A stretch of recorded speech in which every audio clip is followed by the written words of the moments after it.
Alô, comunidade das redes sociais! Mais uma vez aqui para tratarmos de mais um tema. E hoje eu gostaria de falar dos meus erros como professor. Sim, seria injusto comigo e principalmente com vocês que apoiam esse canal se eu ficasse distribuindo críticas políticas, críticas sociais, críticas a Bolsonaro, críticas a Lula, críticas a galinha pintadinha e não fizesse autocrítica, porque eu não sou político, eu sou um professor e sou um pensador. Então eu não preciso esconder meus erros, nem os erros históricos que me acompanharam. E algumas palavras minhas em sala de aula, por mais que elas me acompanhassem durante muito tempo, num determinado momento, essas palavras se tornaram motivos de muito desconforto, de muito e muito desconforto. Então eu quero aqui falar, abrir meu coração, né? Se é que eu posso usar essa palavra, abrir meu coração com vocês para dizer as razões de eu estar colocando os meus erros como professor. Mas antes de entrarmos no tema de hoje, gostaria que você mais uma vez se inscrevesse no nosso canal. Mais uma vez não, né? Se você não é inscrito, se inscreva no nosso canal, dê o seu like, faça o seu comentário, faça o teu comentário e compartilhe nosso material com outras pessoas. E ao se inscrever, acione o sininho para receber notificações de novos vídeos. Dê like, transmita para outras pessoas. Graças a Deus, graças a você e acima de tudo, graças a Deus, passamos de 5.500 inscritos e vamos aí para os 6.000 e vamos embora. Já que estamos aqui, não vamos parar, vamos dar continuidade. Mas é isso aí, vamos dar continuidade a esse trabalho e você que nos apoia, muito obrigado. E também esse canal tem o objetivo de combater o pensamento binário, o nós e eles fácil. E também tem o objetivo de chamar a classe dos professores para o debate público.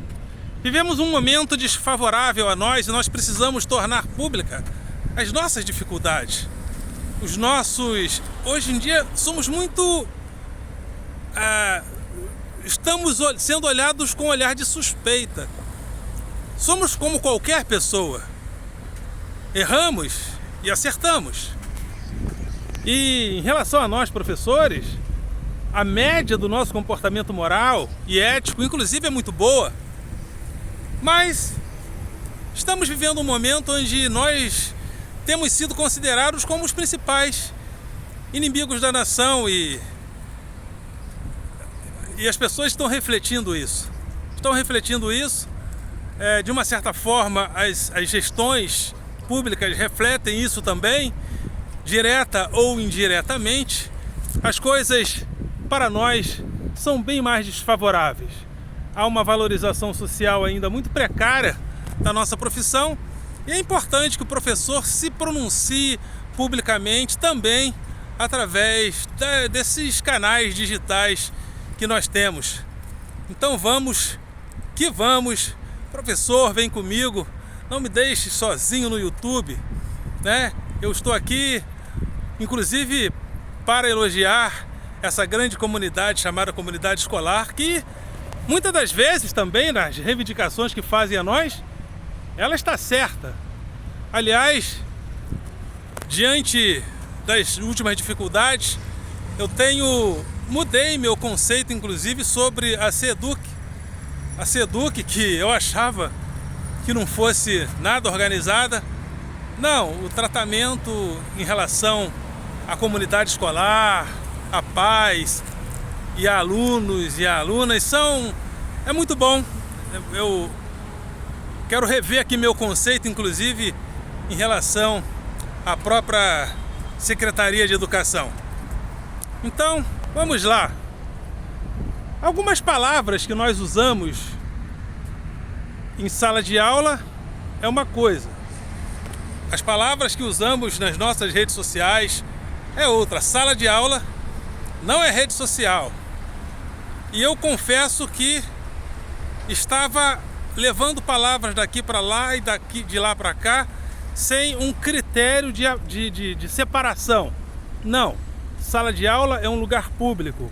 É um lugar onde, às duras penas, eu tive que aprender que palavras consideradas de baixo calão, mesmo sendo usadas não sempre, elas podem gerar complicações para nós, porque nós estamos diante de uma comunidade escolar, então as palavras a serem usadas devem ser sempre as palavras da média, as palavras medianas, porque, como nós sabemos, não temos acesso a todos os tipos e formas de pensamento que cercam a gente. Então as palavras devem ser sempre as palavras medianas, sempre as palavras da média, sempre as palavras corriqueiras que não deem nenhuma conotação de... Enfim, outra coisa que eu fazia muito e também não farei mais é, às vezes, por exemplo, quando eu estou falando do conhecimento de senso comum, às vezes eu falo assim: senso comum é baseado na opinião, na crença e na tradição. Por exemplo, opinião, melhor time do mundo é o Vasco, isso aí tudo bem. Mas às vezes eu falo assim, qual a menina mais bonita da sala? Aí eu falo assim, não, pra mim, tudo gata. E, enfim, quem é o menino mais feio? Às vezes, aparentemente, eles estão ali contigo. Aparentemente, as pessoas estão ali sorrindo. Mas nem em todos os lugares essas palavras soam da mesma maneira. Tá chamando as meninas de gata. Entende? Então isso é outra coisa que eu vou tirar do meu vocabulário. Num determinado momento, deu ruim. Não deu certo. Sempre foi tranquilo. Mas chegou num determinado momento, deu ruim. Não deu certo. E eu não quero que não dê certo de novo, né? Então, nós professores estamos num momento que não devemos dizer para ninguém que a pessoa é bonita, ainda que por gentileza. As duras penas também tive que aprender, né? Não devemos dizer para ninguém: você é bonita. De forma alguma. Eu tinha uma brincadeira, por exemplo. Às vezes eu dizia assim: uma pessoa do sexo feminino estava entrando na minha sala. Aí eu falava assim: professor fulano de tal quer entrar um pouquinho para falar com não sei quem. Aí eu brincava assim: é bonita ou feia? Independente de ser bonita ou feia, eu falava, então pode entrar. Mas era uma brincadeira. Mas num determinado momento não deu mais certo. Ou seja, num determinado momento deu ruim. Então eu quero aqui compartilhar esses erros que foram meus, mas eles podem ser cometidos por outras pessoas, sobretudo por aqueles que estão entrando no magistério agora. Bom, se eu com 52 anos cometi, talvez pessoas mais novas entrando no magistério talvez cometam também esses mesmos erros. Então são erros, como eu falei, meus erros como professor. E nesses últimos dias surgiram notícias desagradáveis em relação a isso, em relação a isso, né? Aí cresce, né? Aquilo que você fala sem intenção acaba crescendo, ganhando uma outra conotação completamente diferente. Então, meus erros como professor, não cometo mais esses erros. Nós não temos que falar que fulana é bonita nem por gentileza, porque isso pode gerar outras interpretações. Nem em brincadeira, em sala de aula, fale, as meninas são gatas. Minha opinião, senso comum, mesmo estando dentro da matéria, não dá certo mais. Por quê? Boa pergunta. Uma boa pergunta. Eu ainda não tenho todos os sinais do porquê. Eu acho que o mundo deu uma guinada conservadora, sobretudo para a extrema-direita, e isso confere também com essa realidade, ou seja, tudo é de um moralismo extremo. E nem a gentileza mais ela é viável sempre. Até gentileza pode ser interpretada como assédio. Simples assim. É o mundo que nós estamos vivendo. E se a gente, que é professor, não aprender com esses erros, nós podemos entrar em situações bastante complicadas, né? Graças a Deus as coisas foram contornadas, foram levadas a bom termo, mas é importante que a gente não erre mais, é importante que eu não erre mais, né? Como falei ontem, inclusive numa carta, pedindo desculpas pelas palavras malditas, né? Ditas de forma má, colocadas de forma indevida. Nós temos um vasto vocabulário. Outra coisa que aconteceu é que eu falei sobre, uma pessoa falou, houve algum comentário da matéria foi pro lado do palavrão. Eu citei o dicionário do palavrão. Não, inclusive palavrão faz parte do vocabulário, tem até um dicionário do palavrão. Aí eu expliquei o significado da pequena bolseta, que gerou aquela palavra. Agora eu acho que eu tenho até que pedir desculpa para falar, né? Palavra buceta, pequena bolsa. Mas aí também foi interpretado de outra maneira, ou seja, o palavrão... Eu nasci no ginásio, um professor disse para eu ler Feliz Ano Velho, de Marcelo Rubens Paiva, um livro repleto de palavrões. Mas tinha ali a história do Brasil, questões da história do Brasil importantíssimas. Então, eu acho que nós perdemos muito com esse politicamente correto. Eu acho que quando a gente dá uma informação como essa, os alunos vêm para a aula, eles estão desligados, de repente você fala o significado de que aquilo é uma pequena bolsa, eles vêm para a aula, eles entram, mas aí quando isso vai para fora, sobretudo da escola, quando chega no ouvido dos pais, quando chega no ouvido dos pastores, isso ganha uma outra conotação, porque sempre quando eu falo as coisas, eu falo dentro da matéria. Às vezes, para trazer a curiosidade das pessoas, eu faço algumas citações, como o dicionário do palavrão, né? A história do mito, né? Que Cronos cortou o Bilal do pai sangrou e nasceu Afrodite. Às vezes, para exemplificar a diferença da mitologia para a filosofia. Agora acho que não vou mais poder falar sobre isso, mesmo estando dentro da matéria. Já não me sinto seguro para falar. Já não me sinto seguro para explicar essas coisas. Ou, ao invés de falar Bilal, vou falar cortou o pênis. Mas também, será que não vai dar problema? É o politicamente correto também. Acho que a gente perde muito com isso.